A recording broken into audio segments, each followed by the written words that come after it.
Good morning, divine beloveds. Peace, well-being, prosperity, and the favor of spirit be to you and your house. I'm Carol, and welcome to the Summer Sunday Cafe. The God in you is perfect. Therefore, all is as it should be. I invite you to stick around about 5 or 10 minutes after the talk to meet and greet each other, and I'd love to hear your questions and comments. I want you to imagine for a moment a wonderful, fabulous banquet in your honor. And let's say you have some things that you've been struggling with, some things that you've been trying to accomplish, and things get in the way, or you just seem to get to that point of success and something happens. And it happens all the time.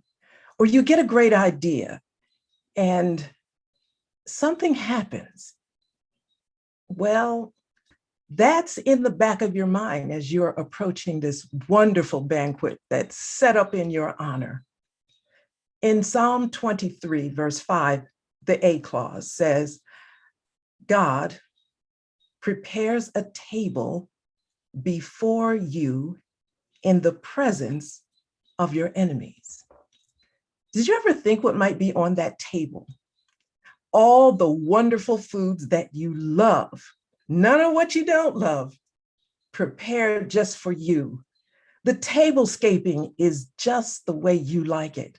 Some people like a more formal table, some like a less formal table, some like a fun table, some like a table with a lot of candles, and everything has to match. But this table that God sets is just for you and your family, your loved ones, and your friends, co-workers. All the supporters that you have are seated at that table. What could be better? You're sharing in conversation about memories and experiences that you've all had, and they know about your dreams and hopes and visions. There you are, having a great time. But suddenly you look over the other side of the room in the crowd of people of invited guests, and there's a party there that's unwanted. And so you say to yourself, how did this person get here? How did they get here? How was that? Who invited them? And Spirit says to you, hold on. That's just fear.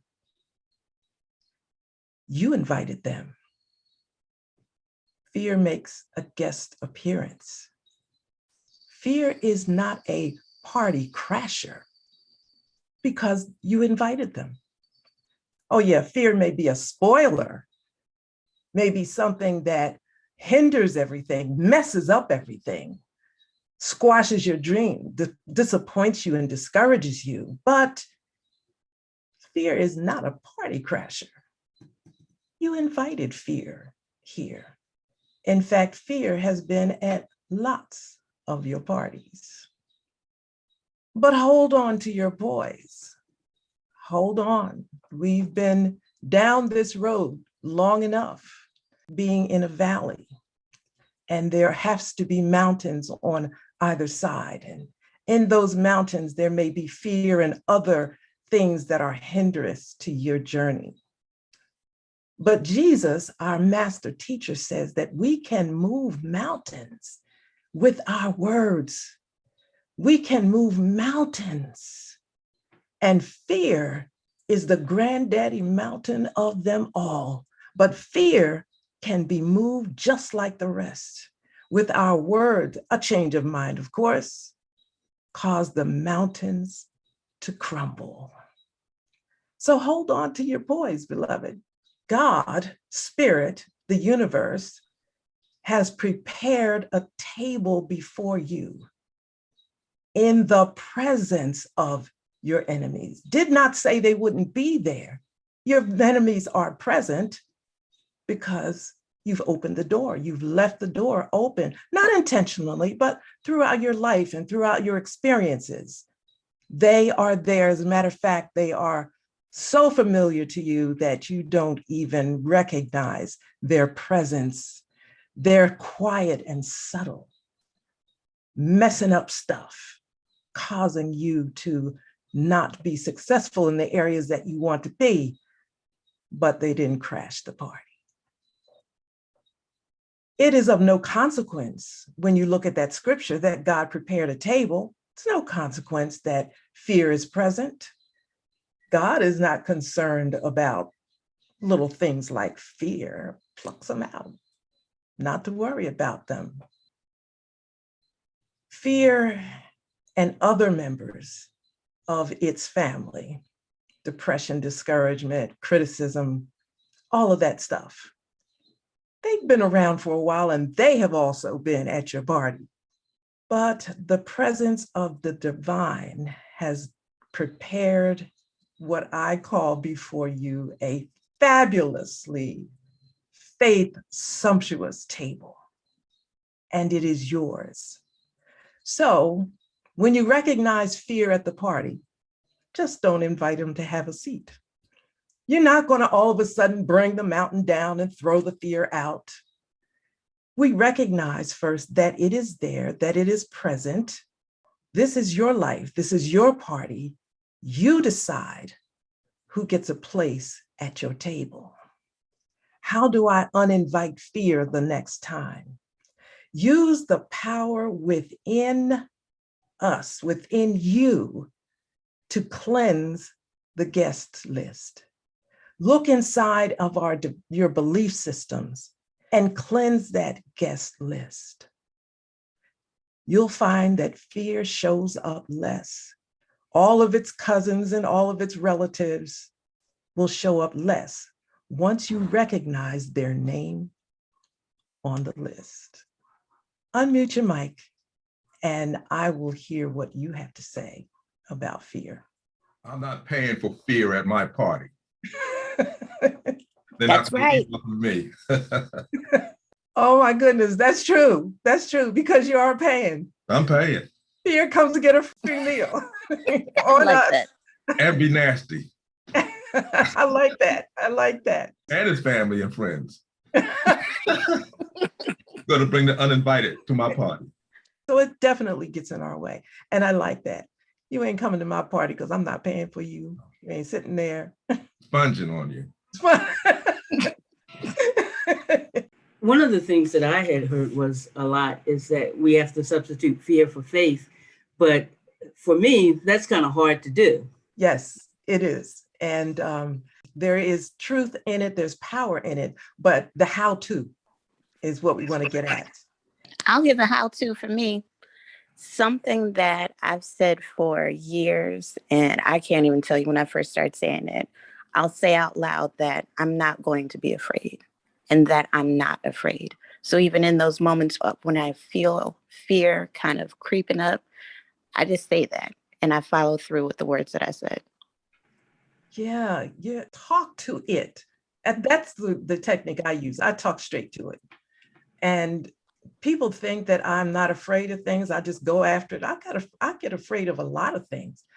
I just recognize the guest at the party and talk straight to it. You ain't, no, you ain't doing this. Out. Alexis, you say that you talk to your fear and you just tell it to get out of the way. But I'm always working.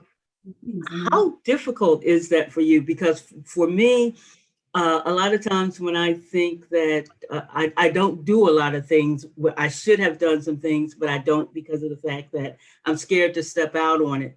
So how do you take that approach? How do you go about saying, okay, fear, get out of my way, and really take those steps to move forward to do what you need to do? I am a jump into the deep end of the pool type of a person. I just say out loud, I am not afraid or I'm not going to be afraid. And I just strike out and I do things. And, the worst thing that can happen is it ain't going to work. that's the way that I think about it. Something that Daddy always said was the worst thing that somebody can tell you is no. Something my grandfather used to say is the worst thing, somebody can do is cuss me out. I've been cussed out before, right? So, I would rather take those chances. And if it doesn't work out, well, try something else. For me, I'm more afraid of not trying, only because I overthink a lot of things. I mean, I'm learning more and more how much I truly overthink on a daily basis. And I will keep on thinking about the fact that, hey, Alexis, you could have tried. And Alexis, you had that opportunity.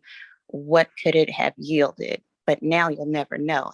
The fear of unknowing is greater than the fear of me jumping in the pool, I think, for me. Because for the next 5 years, I'll be thinking about, oh, you could have, and what would have happened if you just did it.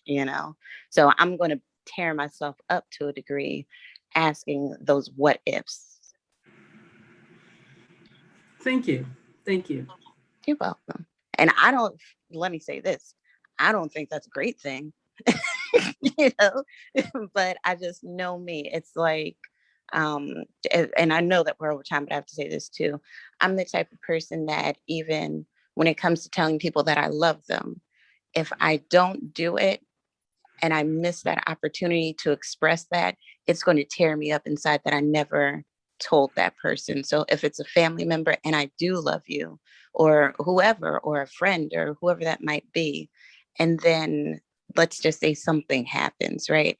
I know I missed that opportunity. That's how I look at a lot of things, like, man, Alexis, you missed that opportunity and all you had to do was jump in the pool real quick.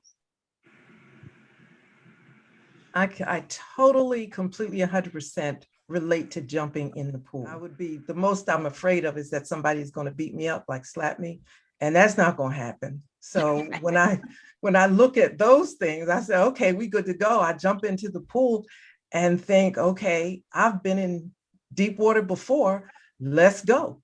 Even with summer Sundays, I'm constantly asking Spirit to, how do I channel? What is the channel? I don't have, this is not it. There's always, I know that there's more. Summer Sundays, how am I going to do this? Well, guess what? I'm going to do it. I'm going to do it, and I'll figure it out as I go. I've been in this long enough, and halfway through, it'll be better and better. And then, whatever. But I ain't missing out. I'm like you, Alexis. I'm going for it. Me, on the other hand, I kind of take things the opposite way. A lot of times I get so-called pushed into the situation, and it's a push that I like, because I'll be fearful of starting something or wanting to do something. And then I'll have someone to come into my life and they'll tell me, oh no, this is it. Go do it. It's now or never. And I'll go ahead and I'll do it. And I'm thinking to myself, wow, why didn't I just do that in the beginning? Well, that happens to me too. There's tons of things that I haven't wanted to do. There's things that I didn't think that I was even capable of, if I'm going to be honest with you. And along my path, there's always been someone where it's like, no, I'm going to push you in the front. I want you to do it, or I think you can do it. And I think that's one of the reasons why I am the way that I am, because being pushed, I have surprised myself. It's like, hey, I actually can do this, or this is something that I found out that I'm good at that I would have never taken on. But there has always been, someone around me that's like, hey, I need you to do X, Y, and Z. Or even if it's just, hey, fill in for 5 minutes. And then I find like, hey, I really like this and I can be good at it. So I think that it started by me getting pushed into pools, and now I just jump in because it's like, hey, I'm a sink or swim. Allow me just a few seconds, because I want to give this to you. God resides in you. But not only that, you know how I always go back to Genesis, which is not the beginning, but it's the beginning good enough. God created us, created you incredibly gifted, incredibly unique in that which you do. And other people see it. That which is in you is not you. You didn't decide if that's what you think, and that's what makes you nervous and fearful. God put it there so you can do it. Like, you're brilliant. If you are, like my husband, when I first met him, he was into photography and he did beautiful things. Now, I love art and I loved his photography. He may not think he was that good at it, but that was a skill that God put in him. We don't always recognize the excellence within us, but it doesn't mean that it's not there. But then here come that jerk family of fear and criticism and jealousy from other people, that they'll squash it and say things to you and make you, and then you start to doubt yourself. There goes another family member. There's doubt, right? But if we slow down, and my thing is meditation, slow down and let your higher self speak. Who are you? I have this gift of photography. I have this gift of science. I have this gift in math. I have this gift of leadership. I have this gift of being able to keep things together and move people forward. That is God expressing through us. And if God can do it, it's going to get done. And it'll get done in an excellent way. You could do that. You could do that. Now, that's it for me. Gee, I love your cafe setting. Thank you.